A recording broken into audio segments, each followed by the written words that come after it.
Good afternoon, everyone, and welcome to today's session. My name is Dr. Valerie Erulu. I'm a medical officer working in the Pain and Palliative Care Unit.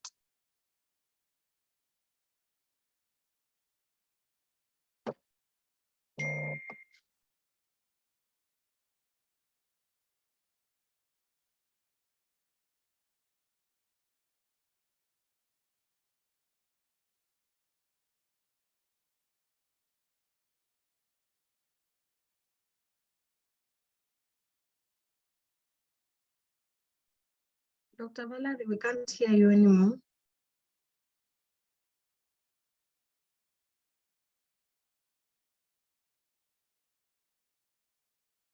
Sorry about that, everyone. Good afternoon again. Everyone, welcome to today's session. My name is Dr. Valerie Erulu. I'm a medical officer working in the Pain and Palliative Care Unit, Kenyatta, and I'll be your moderator this afternoon. So the topic of today is pain management in opioid misuse disorder. And I want to introduce our two speakers. So the first speaker is Dr. Machango Mareko. He's a consultant psychiatrist who has specialized in addiction, and he works in Kenyatta National Hospital in the mental health department. Our second speaker is Dr. Esther Nafula. She's a specialist in pain management and palliative care, and she's the head of unit in the palliative care unit in Kenyatta National Hospital. So Dr. Machango, I think you can go ahead and start the presentation. Thank you.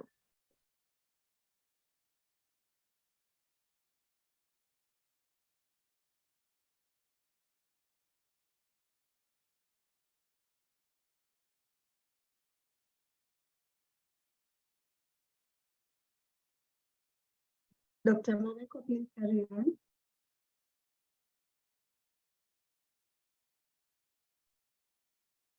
Good afternoon, everyone.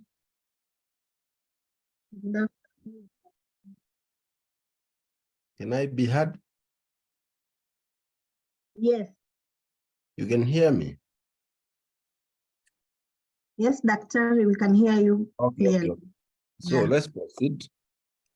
So my brief is to talk about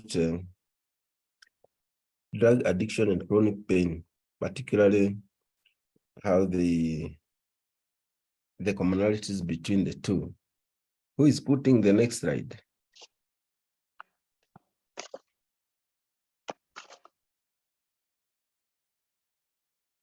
Sorry, it's me. 1 minute. Okay. So for clarity, my name is not Machango. My name is Dr. Machanga Mareko. The objective of my presentation is to help us understand the commonalities between drug addiction and chronic pain, and therefore to treat chronic pain better. Next, please.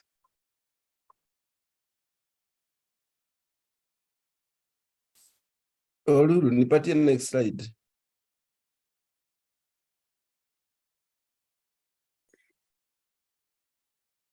So, for us to understand this, we must first of all understand why we have a brain.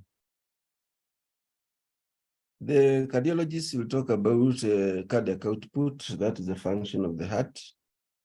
In mental health, we say that the brain output is actually behavior. And we know that behavior is a net product of a lot of brain processing. And therefore, whatever is outputted by the brain can be voluntary or involuntary, or it can be a hybrid of the two. These are some examples of involuntary behavior include how your heart beats, your respiration, your digestion. These are these automatic behaviors. You do not think about them until there is a problem. Voluntary behaviors include feeding, drinking, working, and listening to me. And For the brain to output normal behavior, the input must be correct. And as you all know, the hallmark of mental disorders is abnormal behavior. So there must be a problem with the input. And the processing, okay, for that point, there must be a problem with the input and the processing. And the processing must be accurate. And obviously, because in mental health you have abnormal behavior, then the processing part behavior is usually having a problem. Next slide, please. Alulu. Next slide. It's actually me projecting the slides. Let me just start afresh because I'm having a problem. You're having challenges. Yeah, I'm having challenges projecting the slides, but let me just do it again.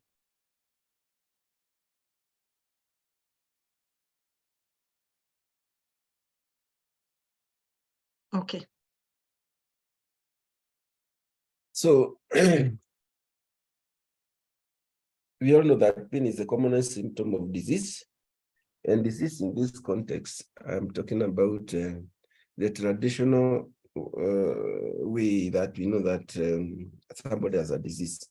Pain is the most common. Of course, there is fever, there is diarrhea, there is vomiting, there is swelling, and all those other symptoms. But pain is the commonest. That the pain is the one that tells a person that there is a problem in your body before the fever comes in. So the brain monitors your health via sensory inputs. These sensory inputs can be the senses that we know, the 5 common senses, and also the visceral senses. And before outputting a pain, because we are talking about pain, I'm focusing on pain. So before the brain outputs a painful result, the brain subject the output to tests to confirm its correctness. Because as we'll see later, the brain processing is riddled with the problems of errors. Because the brain is not a mechanical processor. A mechanical processor, when you tell a mechanical processor to output 1 times 1, it outputs 1, always. But when you tell the brain to output 1 times 1, sometimes it can output 4. Sometimes it can output -4, depending on the emotional valence of the processing. So the sensation of pain without cause happens to all persons. I believe that all of you have had some pain somewhere or some discomfort somewhere in your body. You did not go to the hospital, but the pain just cleared on itself. And this is what is called the fleeting pain syndrome. This is some evidence to show that the brain actually is not, makes errors when processing information about our state of health. And persons with chronic pain and somatic symptom disorder are prone to making brain processing errors, particularly these patients with the somatic symptom disorder and persons with chronic pain. They have this propensity to, or they are prone to making, their brains are prone to making brain processing errors. Again, persons, no, go back. Again, persons with chronic pain and somatic symptoms disorder have diminished capacity to detect that the brain has made an error. So they are prone to making errors, and their capacity to detect that error is diminished. Next slide.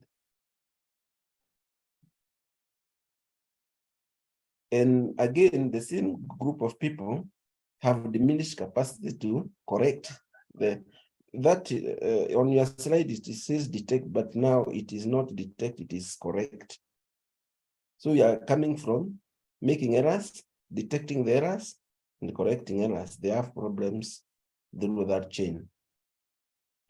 And the result is chronic pain in the absence of a demonstrable disease, as we all know. Next slide. So for us to understand more about pain, we need to talk about how did pain get to be with us. And pain evolved to allow animals, not just human beings, to get away from danger. That's number one. So that they can evacuate from danger. And you all know that when you see a snake, you don't even think whether, you don't start asking yourself whether it is poisonous or not poisonous. You just run away or look for for a big stick. The other reason is to minimize tissue damage by resting the injured part, and also to get help. When you get very severe pain, so people will sometimes scream, and screaming in those early ages would call the other troops to come and assist. If it's a predator, then the people screaming would attract help. And also there is the issue of encoding the encounter, which allows the organisms to later react automatically and in the safest and fastest way possible to ensure their survival. And obviously we know that encoding has nociceptive, that is in the primary pain areas in the brain, motivational mainly in the mesolimbic system, cognitive in the frontal lobes, prefrontal cortex particularly, and rewarding, incentival, and emotional imperatives, all in the mesolimbic system, which are also involved in pain encoding. Next slide. Next slide. Ouru. Next slide.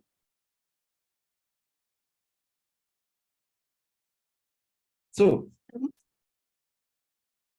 yes. Yeah, I think this is the next one. Okay, I can see. So, how about addiction? What are the evolutionary constructs of addiction?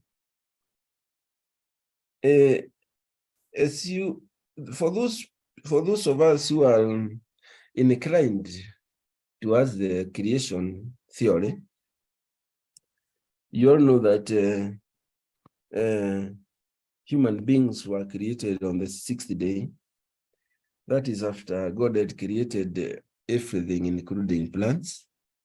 And after he created those plants, he told man to dominate and use them. And as we all know that all substances of abuse are plant-based. And so even evolutionary speaking, the animals were eating plants initially for food and not for pleasure.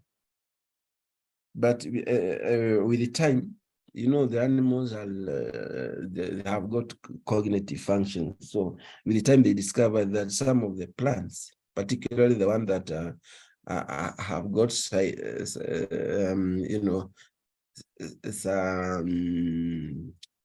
psychoactive plants, the ones with psychoactive-like substances, would keep them alert, and therefore allowing them for more foraging time, and therefore making them more fit. And more alertness improved their vigilance against predators, again increasing their survival imperative. And also the plants, on the other hand, evolved mechanisms to prevent themselves from being foraged on by these plants, by, improving more, developing more, evolving more potent toxins to prevent, to improve their survival as well. And mammalian livers, they are not brains, it's livers. Tafadhali, note that it's liver. Mammalian livers evolved metabolic pathways for detoxifying these, increasing more and more toxic substances. You see, the animals needed the food from the plants, but the plants, this is what is called co-evolution. So the plants evolved along their life, but they were evolving systems, biological systems concurrently, so that they could strike a balance. The animals are surviving, the plants are surviving also. Next slide. Paulu.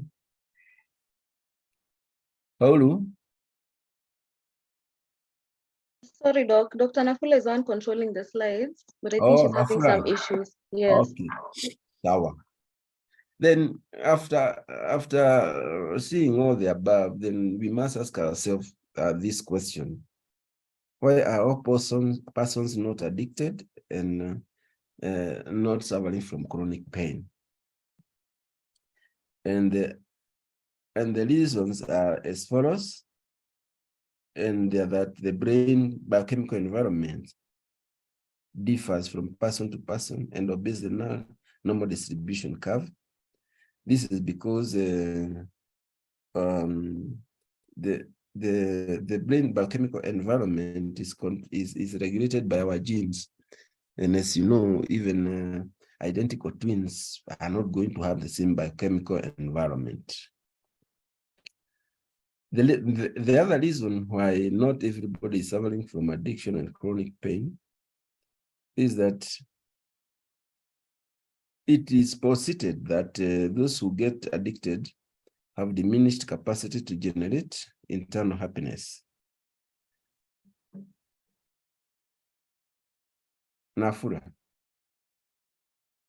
Sorry about that. We were having two screens sharing at the same time. Let me share from my side. Nelson, okay, all right, let me stop, all right. Nelson, carry on.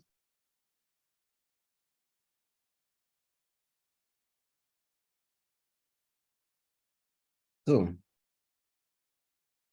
to answer this question also, there is this issue of a postulation, which I don't have references to.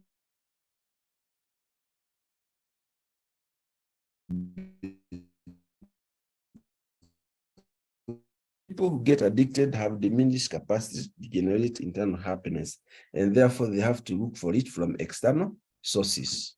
And those external sources are psychoactive substances.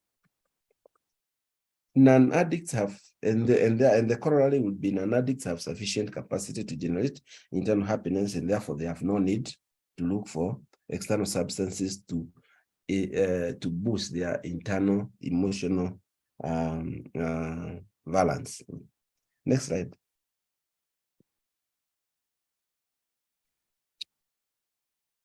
And also, to be addicted, one must be genetically predisposed. I think I've already alluded to that.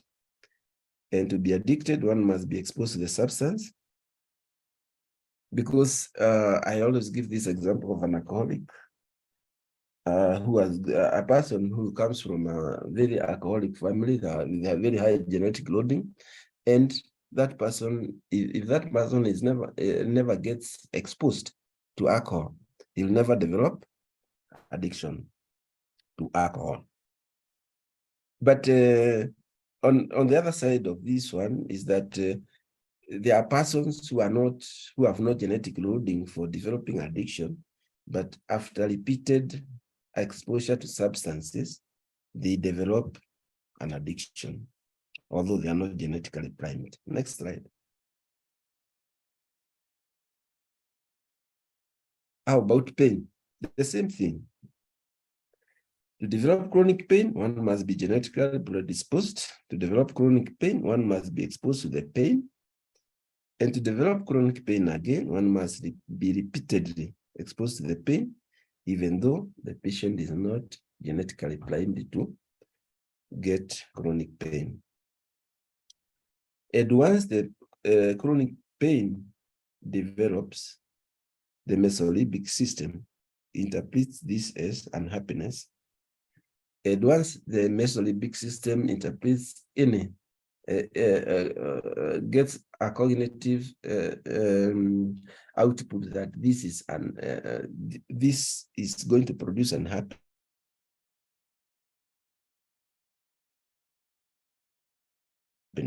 then that, and therefore use of opioid analgesics sets in, because your usual brufen, your usual Panadol will not be working sufficiently. Next slide.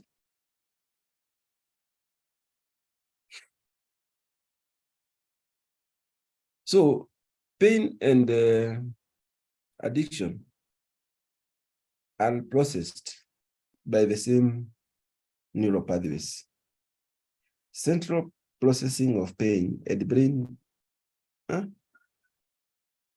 central processing of pain and brain drug exposure is mediated by common neural pathways.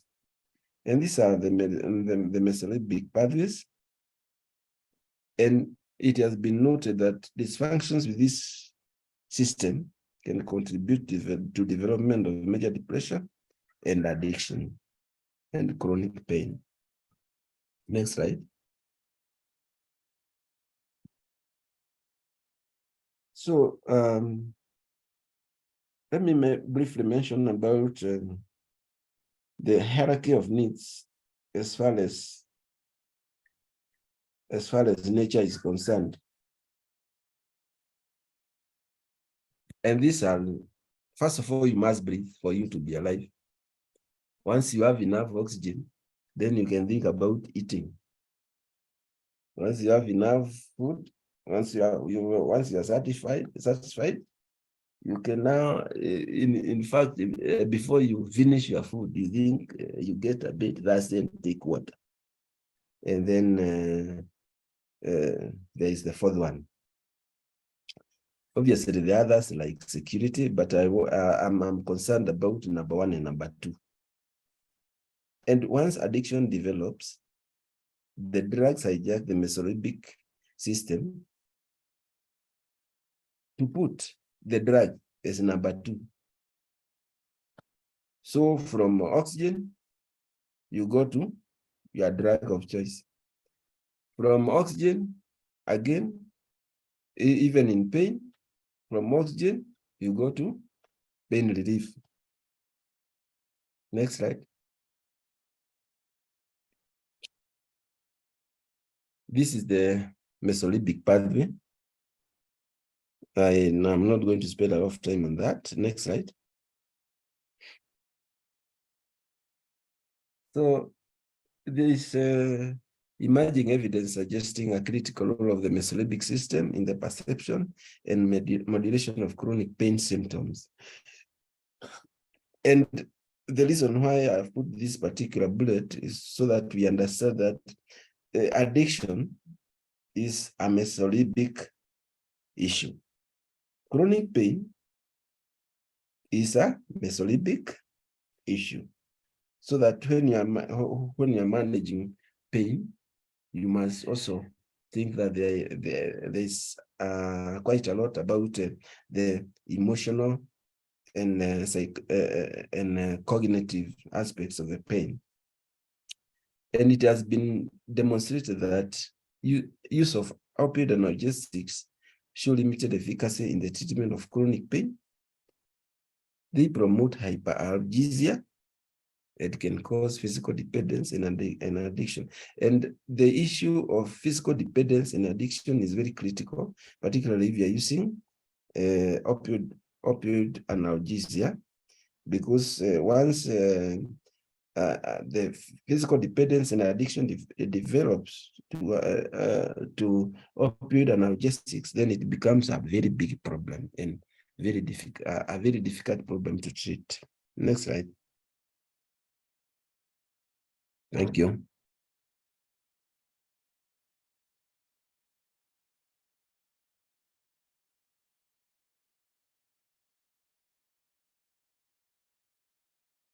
I'm done. Thank you, Dr. Mareko, for your good presentation. I will carry on now with the next part. We are looking at how to manage pain in patients with substance abuse and opioid misuse. Then we will have our Q&A from there. So opioids can be classified broadly into two categories, where we have weak opioids and strong opioids. And the weak ones, we have tramadol, codeine, and dihydrocodeine. Then for strong opioids, we have morphine, hydromorphone, methadone, oxycodone, and fentanyl. As you may be aware, opioids are derived from a plant that is called opium poppy. And they relieve pain by working on opioid receptors that are found in the central nervous system. So opioids are useful in management of moderate and severe pain. On the WHO ladder, we start using opioids from step 2 and step 3 of the ladder. Step 1, we use non-opioids, which are non-steroidal anti-inflammatory drugs. And any step of the ladder, we can use adjuvants. Those are medications that work on other pain pathways like antidepressants and anticonvulsants. Now, the problem with opioids is that we get some physical dependence or tolerance when we use them for a long time. So what's the difference between these two issues? Physical dependence is a physiological state that is characterized by onset of withdrawal symptoms after sudden opioid cessation, dose reduction, or administration of an antagonist. So physical dependence is therefore a normal thing that happens to patients who are taking opioids. They will present with a withdrawal symptom that could include chills, insomnia, diarrhea, sweating, nausea, vomiting, muscle aches. And we prevent physical dependence by gradually tapering off the dose of opioids when we need to stop using opioids in a patient. Tolerance, on the other hand, is characterized by the need to use increasing opioid doses to maintain the same effect, that is to maintain analgesia. Now, physical dependence and tolerance is not equivalent to addiction. Patients who are on opioids for prolonged periods of time are likely to develop both physical dependence and tolerance, and that does not make them addicts. So there are 4 common neurological pathways that are utilized in the perception of pain. I will not go into the details of all of them, but I'll just mention that when we have inflammation, the stimulation of nociceptors in the peripheral tissues, and this nociceptive impulse is then transmitted through the dorsal horn of the spinal cord to the limbic system and the hypothalamus, where then it is interpreted as a pain sensation. And that's why we are emphasizing today that pain is actually a mesolimbic effect, that the way we interpret pain and the way we respond to pain is actually, it has a big psychological component.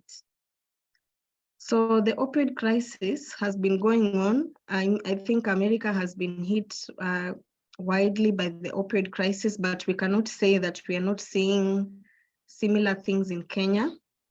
There are many patients that are dying of opioid overdose every day.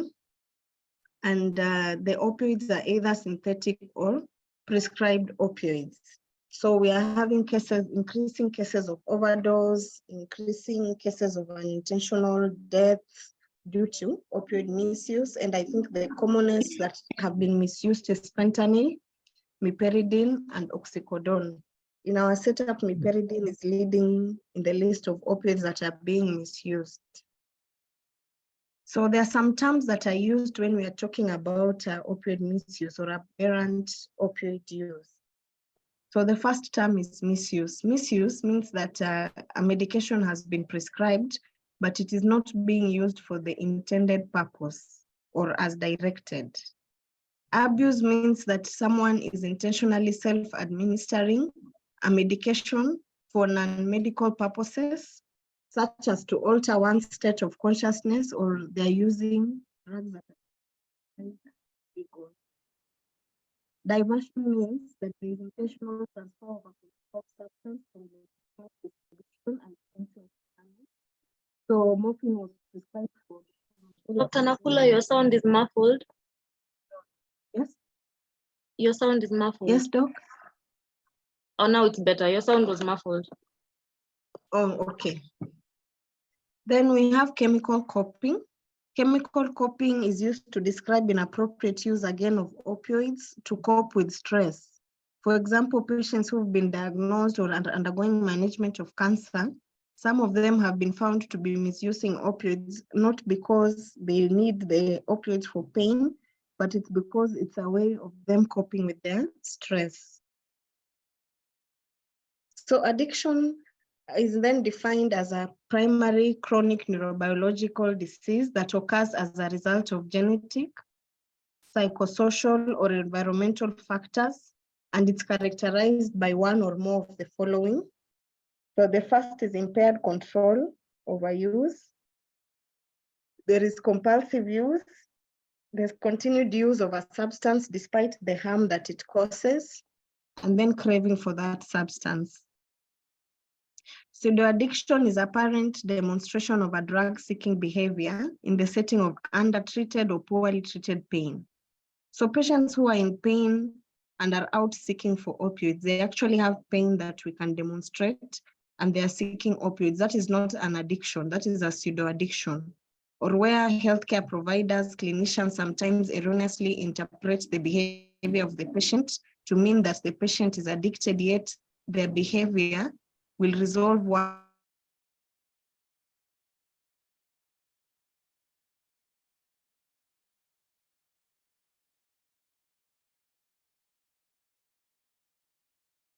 works or pain control because we think they are addicted when they really are not addicted. So then how do we screen for patients, or how do we support our patients who come and they have a substance abuse problem or an opioid misuse disorder? So the commonest indication for prolonged opioid therapy is cancer, and we need to universally screen all the patients that we want to put on opioid therapy, be they cancer or non-cancer patients. So we want to see who is a high-risk patient for addiction and who is a low risk or no risk. Then the ones who are high risk, we increase their monitoring and we see if they have any behaviors. We look at these aberrant behaviors or red flags that will lead us to think they are likely to become addicted to opioids. Then we have the ones who have normal behavior.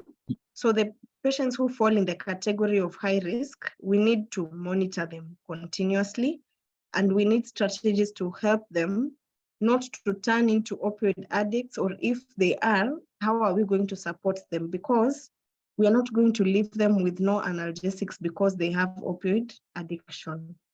Patients with a low risk or no risk of getting addiction, again, we have to monitor their behavior. Do they have any behavior that is suggestive of them becoming addicts in future? Then how do we take care of that? Through regular monitoring. The correct terminology is to say patients with an opioid misuse disorder. We are no longer calling them addicts because the term addiction has been associated with stigma. So sometimes we are not able to help the patients because of the way we are referring to them. So when we assess pain, even for the patient who has a substance abuse problem or an opioid misuse problem, we want to determine the cause of the pain, determine whether that illness is treatable or untreatable, how is the pain impacting their life, and what are the best measures to control their pain. So any patient coming through our door should be assessed for addiction risk. And this includes using some forms, for example, the CAGE aid tool. It's just the CAGE criteria that has been extended for other drugs of abuse. So does someone feel that they need to cut down on their drinking or drug use? Have they been criticized for it? Do they need to steady their nerves in the morning? So just the same cage criteria for alcoholism is what we use, even extended to other drugs. So look at the family history of substance abuse, personal history of substance abuse, any history of pre-adolescent sexual abuse, and any concomitant psychological disorders. Your patient could already be having a psychiatric disorder that might predispose them to becoming addicted to opioids. So we are not saying that when you screen and you find the answers are yes, you're going to deny the patient opioids. It just means that you're going to be more vigilant, you're going to monitor them closely, and you're going to have a way to support this patient. So what would then be your plan of care for a patient who is likely to have addiction problems? So the plan of care should include a diagnosis and your goals of management. Are you trying to improve their quality of life, or are you trying to fix their level of functionality? Are you trying to cure their disease? And how can you help the patient to reach these goals? Then what is your specific plan of care for the patient in front of you and the follow-up instructions? So sometimes patients open up and tell us that I take 10 tablets of tramadol in a day. And instead of us discussing with the patient the best way to support them, we quickly write in our notes that the patient is addicted to tramadol. And so any healthcare provider who interacts with this patient already has a negative attitude towards the patient, that the patient is an addict. So we start treating the patient cautiously instead of actually caring for them. Now we need to have periodic review guidelines. So we do not continue to use long-term treatment if there is inadequate progress towards the functional goals. What does that mean? We look at the outcome, the long-term care. For patients who have advanced cancer, for example, all the treatment guidelines will tell you that even if that patient has addiction, give them opioids generously because their lifespan is short, and the focus is on quality of life, as opposed to a patient who has fibromyalgia or a patient who has multiple sclerosis, has a longer prognosis. Therefore, we do not want to keep them addicted to opioids, but we want long-term to ensure that we've actually managed their pain. Consult with specialists when the problem exceeds your expertise. So we are encouraging multidisciplinary type of care. Some areas have prescription drug monitoring programs and urine testing for patients who are screened to be high risk for opioid misuse or other substance abuse. And some places also have guidelines of disposing opioids that have not been used. Like if a patient gets a prescription of morphine, they take the morphine for 1 month and they stop taking the morphine. What happens to the remaining morphine that they carried home? So it is good to know what guidelines are there where you're practicing. We also need to monitor and document.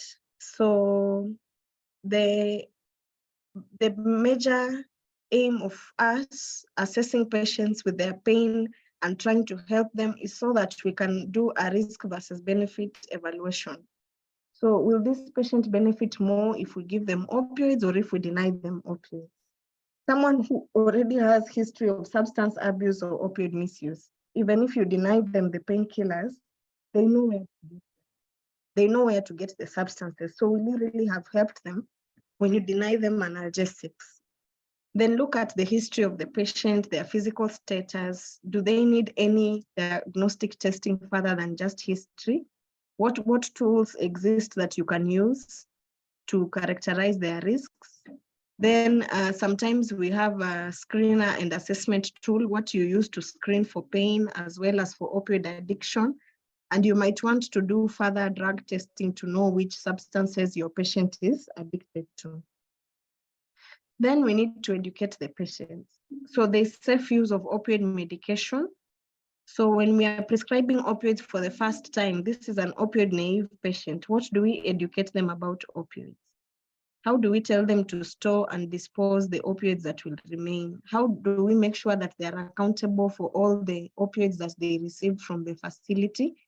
And then if the patient is going to be on chronic therapy, what is the strategy for terminating their opioid use? We do not recommend long-term use of opioids for chronic non-cancer pain. So what is the long-term plan? If a patient has come in with a dermatologic condition, like pemphigus vulgaris, the patient has a lot of pain. We've started them on morphine.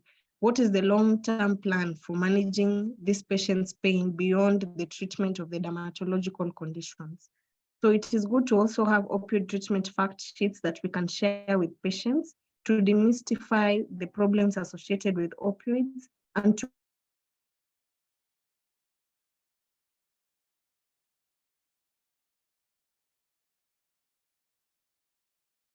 looking for opioids, and when they get them, they start misusing them because when they had pain, the opioids were denied.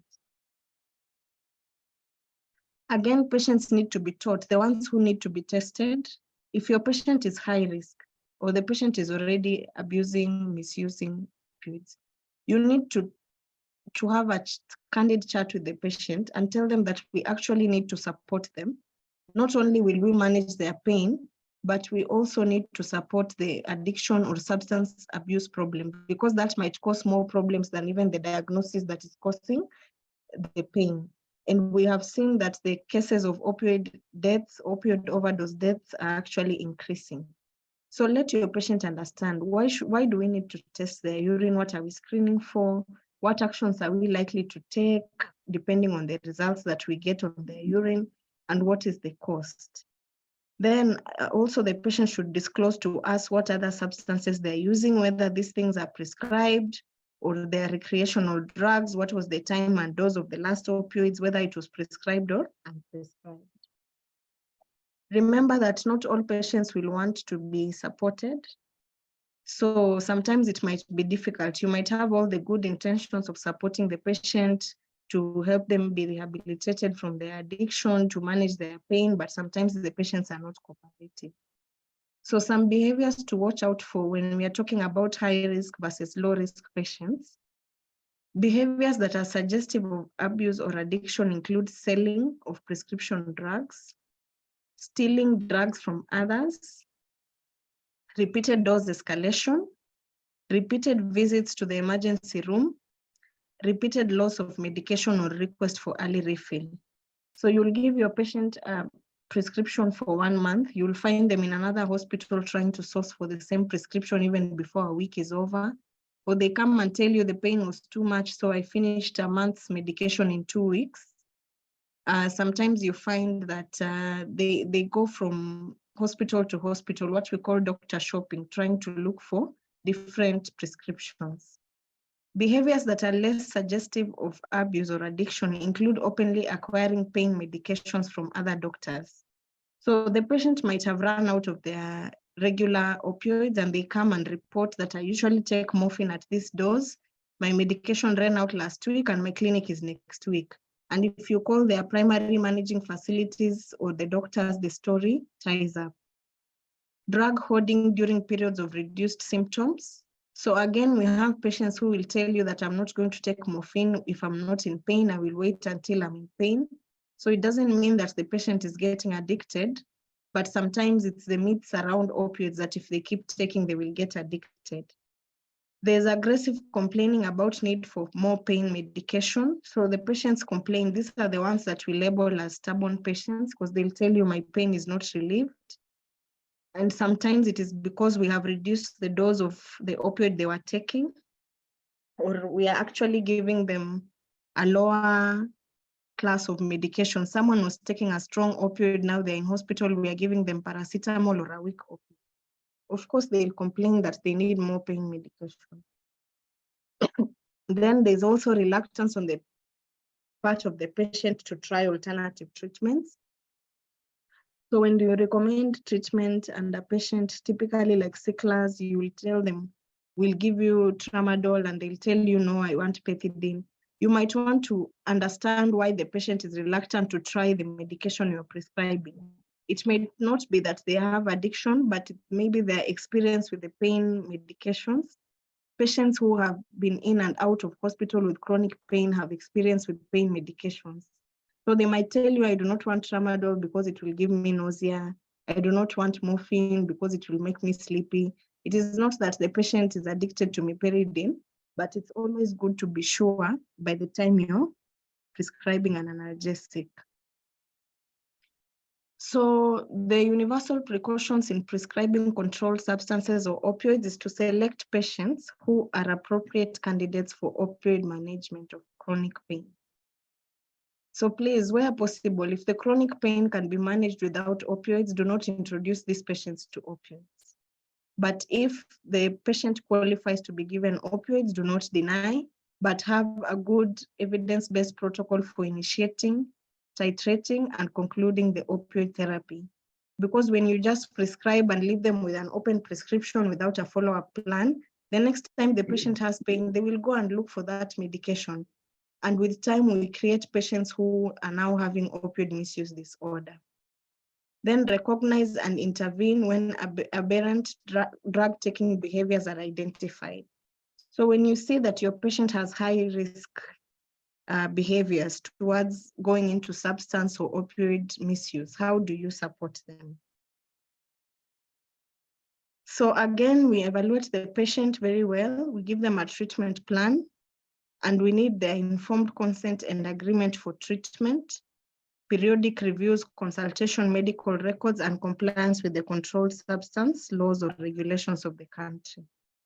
So when we evaluate the patient, what we need to document is their medical history and physical exam, the nature and intensity of their pain, current and past treatments for pain, whether prescribed or unprescribed, any underlying or coexisting diseases or conditions, the effect that pain is having on their physical and psychological function, any history of substance abuse, and the presence of one or more recognized medical indications for the use of controlled substances.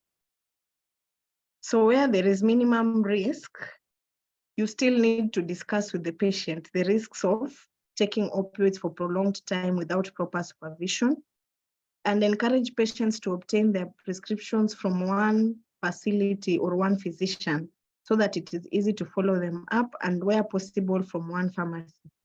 For high-risk patients, sometimes you might actually want to have a written agreement with the patient outlining their responsibility, and you might want to do screening and pill counts, especially where the patient is cooperative. Now, these opioid conversion guides or charts, they exist in many ways, and sometimes even the pharmacists are able to convert for us, depending on how much opioids a patient is using. So when a patient comes in pain, we need to give them equianalgesia. That means if a patient has been abusing oxycodone, for example, and now we want to give them morphine. Let's say they have about 40, the equivalent of 12 hours. So it is good to be able to convert properly so that you can be able to manage the pain first. Then once the patient is free of pain, we can now talk about supportive therapies to help them to be able to either be rehabilitated or cope with whatever is leading them into substance abuse. So methadone is a second line choice of opioids. It's a strong opioid, but it does not have craving, and it has been used in treating opioid addiction. It's currently being used in many setups to treat moderate to severe pain. It is dosed once daily, and the analgesic effects are found to be just as satisfying as patients who are on morphine or other strong opioids. So in some parts of the world that have been hard hit by the opioid crisis, they are moving to using methadone as pain therapy.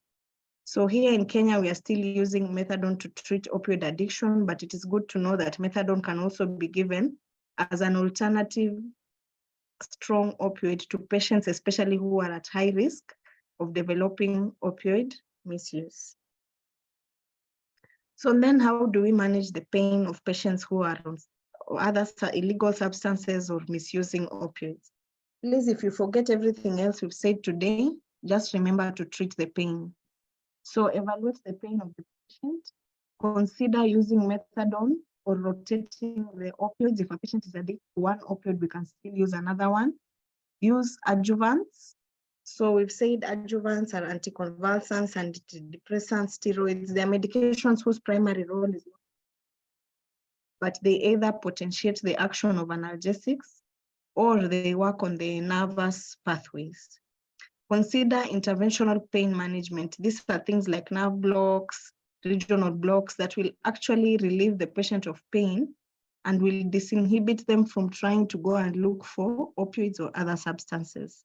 Then remember that managing addiction or opioid misuse, we need to use a biopsychosocial model of support. So we have to sort out the biological problems that are leading to addiction. We need to sort out the pain. Then we need to look at the psychological aspects of the patient and any underlying disorders that need psychiatric intervention. And then the social support. What kind of support does the patient have? What kind of support are they going to get, even as we are trying to wean them off the opioids that they are addicted to? So that's the list of references used in this presentation. I will stop sharing my screen. Thank you. Thank you, Dr. Nafula, for that presentation. Also, thank you, Dr. Mareko, for the previous presentation. I think we can now move on to the Q&A. So the first question, someone wants to know how you can handle a sickle cell patient who has been constantly having crisis pain and being managed with pethidine, morphine, sometimes tramadol for a long period of time, and the patient starts to present with signs of addiction of the opioids.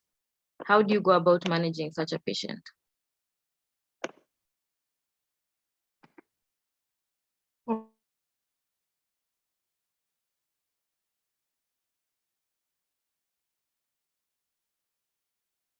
To sort out the underlying factors that are precipitating the crisis. So the patient has to be managed for sickle cell first.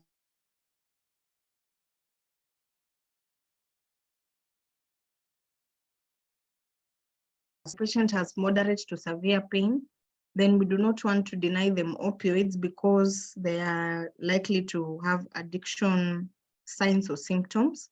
So we look at which opioid can we use. So opioid rotation will work here. Which opioids can we use to manage the pain? And then of course now look at the psychological, psychiatric assessment and social support that the patient needs in the long-term care. So first, ensure that patient does not stay in pain as you're trying to sort out the addiction issues. Manage the pain, then sort out the addiction. Dr. Mareko, do you have any comments on that? No. Okay, thank you for that. Another question, someone wants to know how you distinguish inadequate pain treatment from the terms you've talked about, tolerance, addiction, dependence. How do we distinguish adequate pain treatment from those terms? Inadequate pain treatment from inadequate tolerance. Pain treatment. Yes, or addiction or dependence.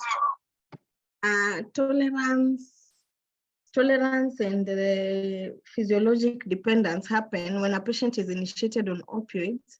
After a number of days, you find that you need to increase the dose of opioids to meet the same analgesic need. So for example, if the patient was taking 10 milligrams of morphine every 4 hours, you find that after 1 month, when they take 10 milligrams of morphine, they are still in pain. So we need to increase to 15 milligrams. So that would be tolerance or dependence, which we said were physiological or normal.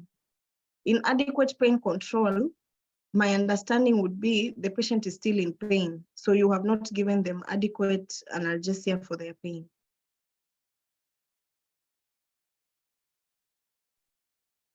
Thank you for that, Doc. Someone is emphasizing on the importance of giving patient information about addiction. And another question is, at what stage would you consider including a pain physician to manage chronic pain specifically? At the time you identify that a patient has chronic pain, please involve the other specialists on board, because chronic pain is managed by a multidisciplinary team. Chronic pain is actually very hard to manage. So just from the start, it is good to ask yourself, which other specialties do we need to be able to assist this patient. Don't wait until the patient now has addiction to opioids is when you want to refer them to other specialists. Thank you, Doc. I think this next one is aimed at Dr. Mareko. Someone wants to know how specifically someone can manage opioid addiction if they were to encounter such a patient. Thank you. It depends on the context of the addiction. If the addiction is secondary to a medical condition, then it becomes complicated because the treatment of chronic pain must continue. But if the question is directed to a pure opioid addiction, there is the normal way of, tapering the, first of all, it is symptomatic. We advocate for symptomatic treatment, first of all, with the minimal doses of the specific opioid, which we call opioid replacement therapy. Methadone is one example of opioid replacement therapy. But before we get into opioid replacement therapy, what we do is to really assess what is the main issue with the patient. Is it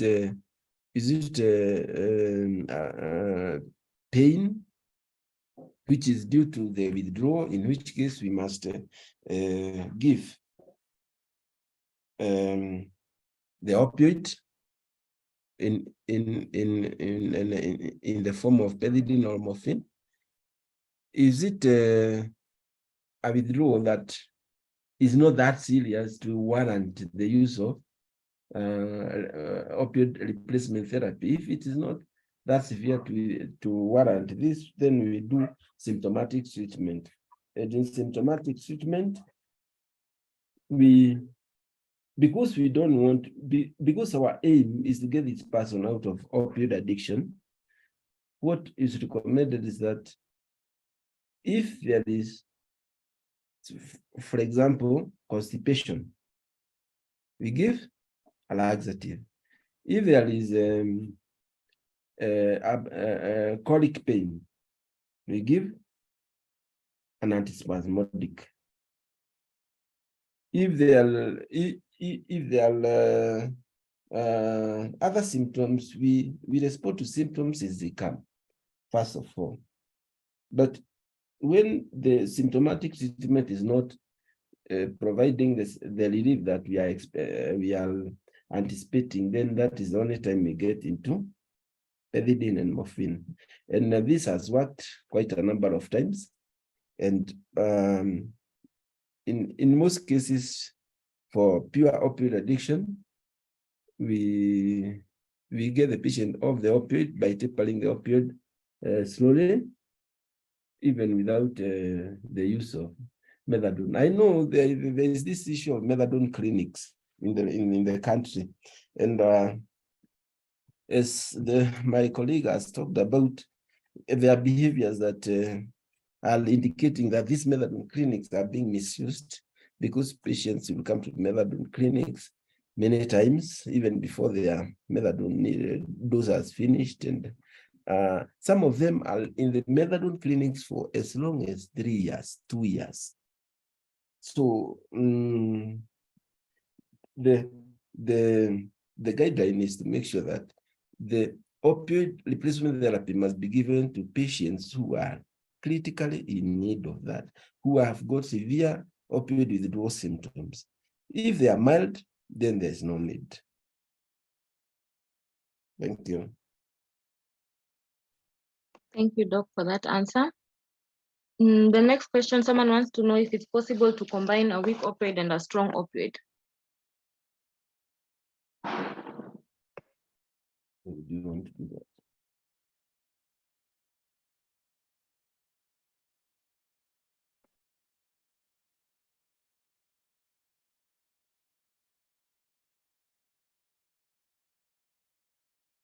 Nafula.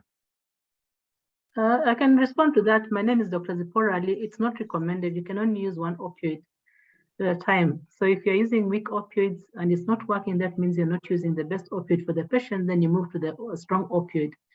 It's not recommended to combine weak and strong opioids. Otherwise, you overdose the patient, and then you have a patient who is now, you have to deal with overdose of the patient. So it's really, if you're using weak opioid, that means the pain is probably responding to weak opioids. If it's not, then you move to the strong opioids. Thank you so much for that. Someone wants to know if it's safe to use opioids in children. Yes, it is. We use opioids in children. Of course, you have to know how to prescribe. You have to be able to thoroughly assess the pain of the child, and then look at the child's weight, or so many other things before you prescribe. So we actually do use opioids for children. We recommend that you use strong opioids. We have stopped using the weak opioids. The WHO step analgesic ladder used to have the weak opioid for children as well, but we realized children are not able to metabolize the weak opioids, and their side effects are actually felt more in children. So it's recommended that you can start on a mild dose for children with a strong opioid who are in severe pain. And also remember that the strength for the morphine that you're giving to children is not the same strength as the one we are giving to adults. So we have pediatric concentrations for children, which are the ones we're supposed to use. Thank you. Thank you so much. I think Dr. Nafula touched briefly on methadone. Someone wants to know if it still causes addiction.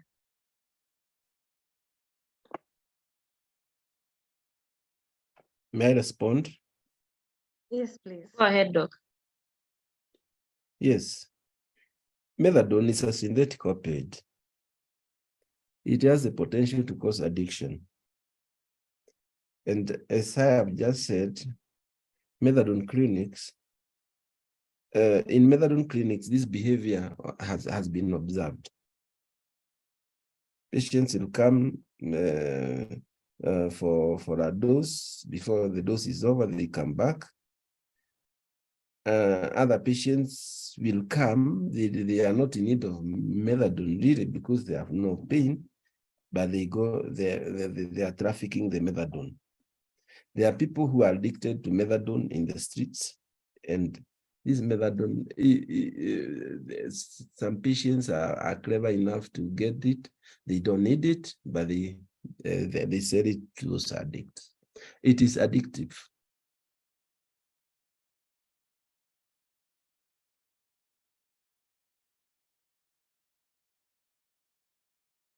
Thank you, Doc, for that answer. I'm still looking for any more questions in the chat.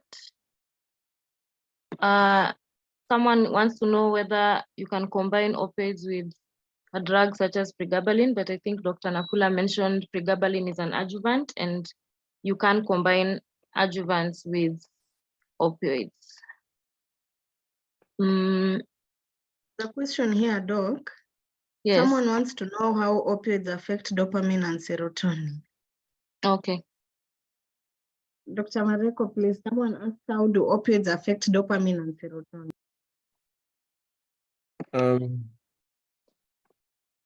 Opioids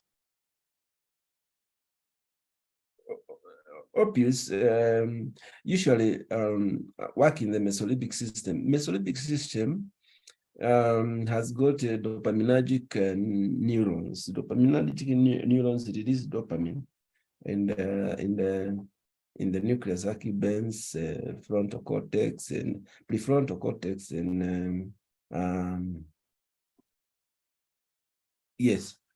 Now, for dopamine, for dopaminergic neurons to be activated, they receive innervation from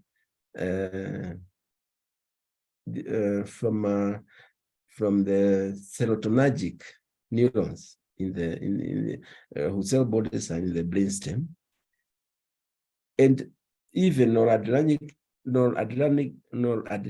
neurons have got their terminations in the mesolimbic system. So it is not something that you say serotonin causes release of, serotonin causes release of dopamine in mesolimbic system. Serotonin, depending on the valence at the time that the serotonin impulses come into the mesolimbic system, it might actually reduce the production. So it's not a straight line. There's no straight line relationship between, serotonin and the mesolimbic system. Sometimes it can cause production of dopamine. Sometimes it can cause reduction of production of dopamine.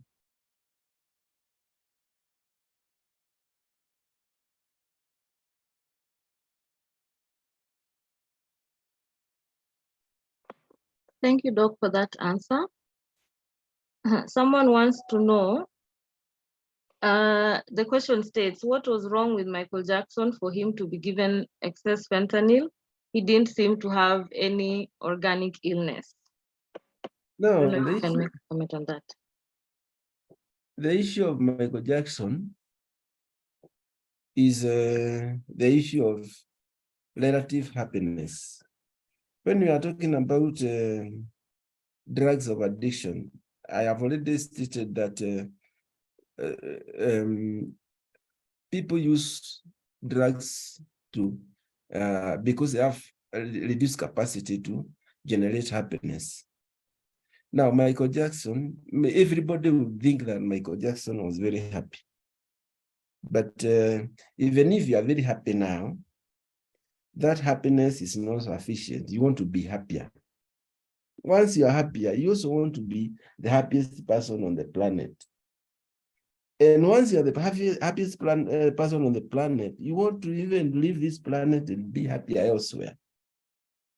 So Michael Jackson had an issue with tolerance with the usual substances. So he had to be given a more potent substance for him to maintain his happiness. If you use these substances for a very long time, you become tolerant. And tolerance means that you'll need more and more doses of the substance so that you can generate some level of happiness. So if you are using 10 milligrams today, 3 years down the line, you find that you are using 100 milligrams. And 100 milligrams is going to be lethal. And that is how Michael Jackson died.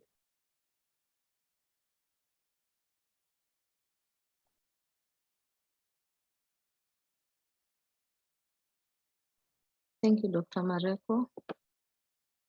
Let me just see if there's another question in the chat.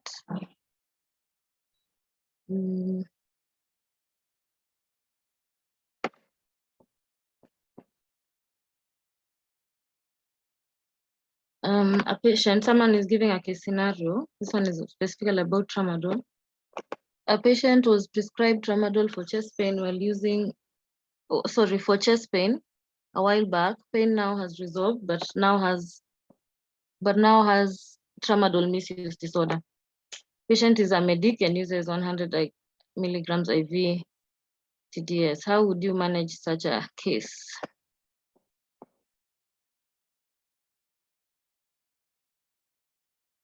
Dr. Mareko, would you like to respond to this? How to support our colleagues who are misusing opioids? Again, it's a known fact that we in the medical profession are more prone to abuse substances than in other professions. There are so many, or there are quite a number of people who work in our health institutions who get into this problem. For this particular person who has been referred to, if he's taking 100 milligrams, then that is on the higher side. The thing is, he cannot, this person, number one, cannot be treated as an outpatient. I've had several patients who you treat as an outpatient, you give them some dose of the opioid, and then the next time you find them in the emergency room, because what they are telling you and what they are taking are very different things. This person who is taking 100 milligram could even be taking more than that. But they come and they know the doses so well. So they'll come and tell you some what they want you to hear. Once they have had their prescription, then they go and take according to their pain. Because they know that there are doses they talk about, and you are going to be scared as a health worker. Because to you, those doses are impossible, but to them, they are not even giving the relief of the pain that they have. So this one cannot be managed as an outpatient. The person must be admitted. Once admitted, then there will be monitoring of the vital signs, the general health of the patient, what the drug is doing in terms of the central nervous system. And then, first of all, you do a controlled symptomatic management kind of approach. And because the person is in hospital, is at a constant monitoring, you are not worried about any kind of severe reaction because of the withdrawal. So they must be managed on a symptom by symptom basis. You manage them symptomatically. But in case they need to, the symptomatic approach fails, then you can titrate whatever they have been taking with a goal of tapering it off slowly. And when you are also giving them the opioids, you must also give them some other adjuvant treatments based on what your evaluation. Maybe this person is depressed. If the person is depressed, you must also address the depression, because you'll find that most of these patients who take these drugs have got depression at the back as their primary condition.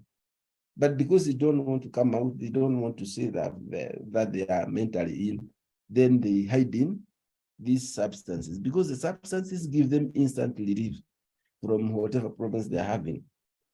So that's it. Thank you, Doc. I think we've answered most of the questions in the chat. I'd like to appreciate you and Dr. Nafula for the informative presentations. And I want to thank everyone for their participation in today's session. I think we can end here for today. The next CME we're having in the pain series will be in August. It's on interventional pain management, and the speaker will be Dr. Lee Ngugi. Thank you so much.